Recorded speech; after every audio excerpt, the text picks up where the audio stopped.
Hi everyone, welcome to chapter 16 of our book, The Boy at the Back of the Class.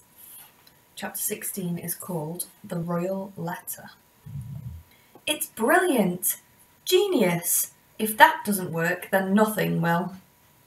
Michael, Tom and Josie all looked pretty impressed when I explained the greatest idea in the world to them on the bus to school the next day. Tom looked down at my diagram and eagerly pointed to the letter and pencil. "This bit's easy," he said. "But do you think she'll really get it?" Alright, Jake. I nodded. "She has to. It's the Royal Mail, so she has to get all her letters. It's the law." "But she's the Queen. What if she's not home because she's somewhere else doing her duties and things and doesn't get it in time?" asked Michael. "It's already Friday, remember?" Michael was right. The greatest idea in the world would only work if the Queen was at home. She was always on the news, going to lots of places to collect flowers from people, and I hadn't thought about what we would do if she didn't get the letter at all. "It's okay," said Josie reassuringly. "If we post the letter today, it'll get to her house by tomorrow morning.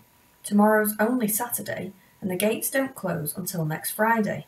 That gives us 6 whole days. So if she's not home, her butler will just open the letter instead, and he'll let her know that she needs to come home right away to talk to the special police and the Prime Minister." "Yes," said Michael, "exactly." "Yeah, it's going to be brilliant," said Tom, as we jumped off the bus and walked to the school gates. "There's no way she won't help us, not after she reads about Ahmet." "But he mustn't find out," said Michael, tripping over his shoelaces, but too excited to stop and tie them up. "Yeah," I nodded. "He can't know, not until we're really sure that the Queen has found his parents." "Don't worry, we can keep it a secret. And maybe if it does work, then we'll all get to meet the Queen," grinned Tom. "I'll have to get more gel if we do," he added, stiffening his hair with his fingers so that it was spikier than ever. "Maybe we'll all get a medal for helping to keep the gates open," said Josie, kicking her football along, "and Ahmet too, for being so brave." Michael smiled. His smile always goes to one side when he's thinking about something that makes him really, really happy.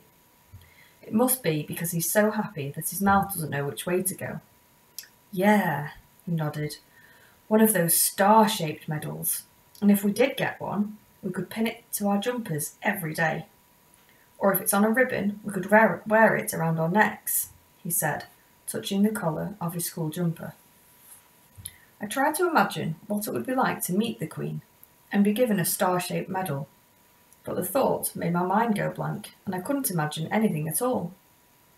Sometimes the thought is so big that it can't squeeze all of itself into my head, no matter how hard I try, and the more I try, the more it makes my head ache. Uncle Lenny says that's where headaches all come from. When you've tried to think too many thoughts, or a giant thought tries to get in but it's too big to fit. He gets headaches all the time, because he says when there's no one in the taxi with him, he doesn't have anything else to do but drive around all night and think deep thoughts that light up his mind. Maybe that's why the front of his head is always so shiny. I didn't want to get a headache, so I left the thought of the star-shaped medal alone.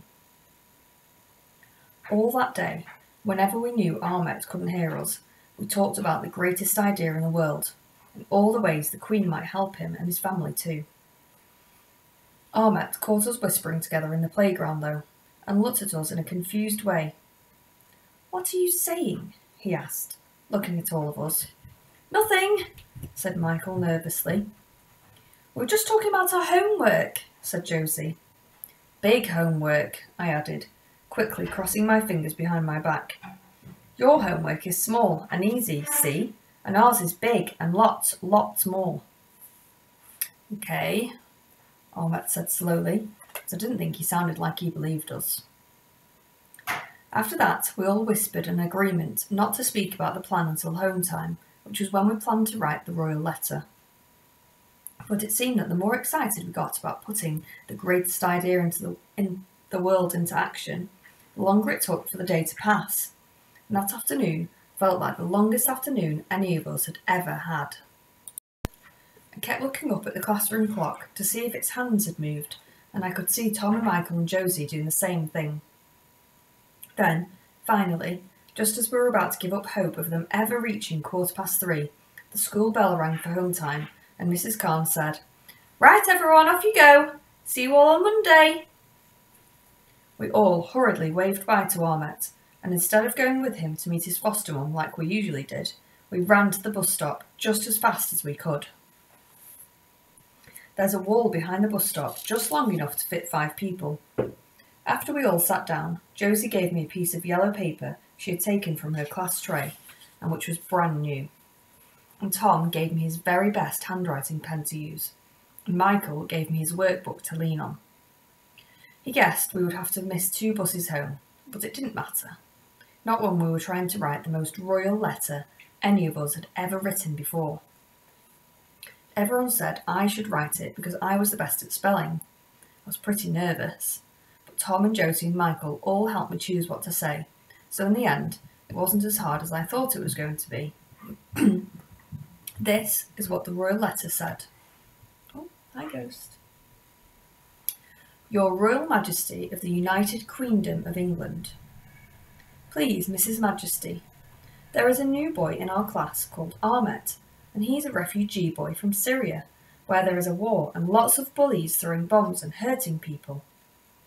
Ahmet had to get on a boat and walked a long way to come to our school, and had to leave his mum and dad behind in tents too. Ahmet needs to find them before the government closes all the gates.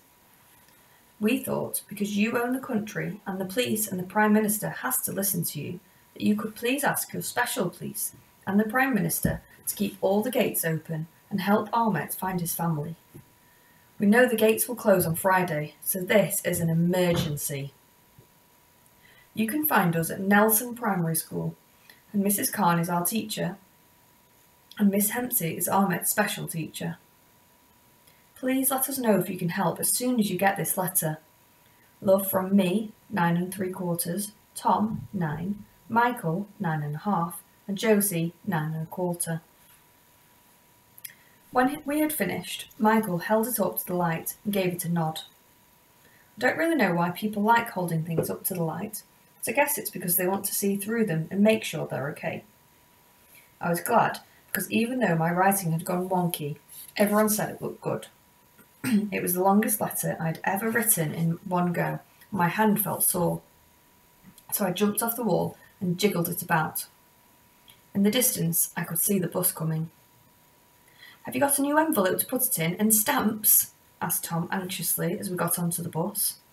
"Yep, Mum's got loads," I said, "and I'll post it by 5 o'clock from the post box in front of my flat." "Don't forget to write special letter on the envelope in purple colouring pen," said Josie. "Purple's her favourite colour." "And make sure the stamp says first on it," said Michael. When I got home that afternoon, while Mrs. Abbey was making me fish fingers for my tea, I quietly pulled open the big top drawer in the large chest standing in our living room. This drawer is called our Used Less Things drawer, because it's always full of things we have lots of, but hardly ever use, like paper clips and spare staples and elastic bands and sellotape and bright yellow post-it notes and bits of blank paper. I found an envelope and then carefully took out Mum's small wooden stamp box. Inside it are all the nearly new stamps that Mum's collected from letters she's been sent in the post. Most stamps are marked with something called a postmark, which means you can't use them again, but sometimes they aren't. When that happens, Mum claps her hands like it's Christmas morning, carefully peels the stamp away so that it looks just as brand new as possible, and puts it in her stamp box. I picked out 3 that had the nicest pictures with the colour purple in them and a first in the corner. I knew that most letters just had 1 stamp on them, but I thought 3 might make the letter get to the Queen faster, especially since there was a chance I might miss the 5 o'clock post. Trying to keep things a secret when there's a grown-up around always makes everything take twice as long. I told Mrs. Abbey I was doing my homework early and coloured in lots of purple swirls on the front of the envelope, and then, just before I put the letter inside, I thought the Queen should know about Ahmet's sister and the sea. So I wrote, P.S. Ahmet had a little sister called Syra, but she died in the sea. So he needs to find his mum and dad even more specially. Please keep this a secret. I knew what had happened to Ahmet's sister was a secret, but last year Mr. Thompson told us that the Queen has to keep state secrets. And if she can keep secrets about the state of everything, I knew she could keep Ahmet's secrets safe for him too. So that is the end of chapter 16. Chapter 17 is called The Emergency Plan. And I'll read that one for you tomorrow. Hope you enjoyed.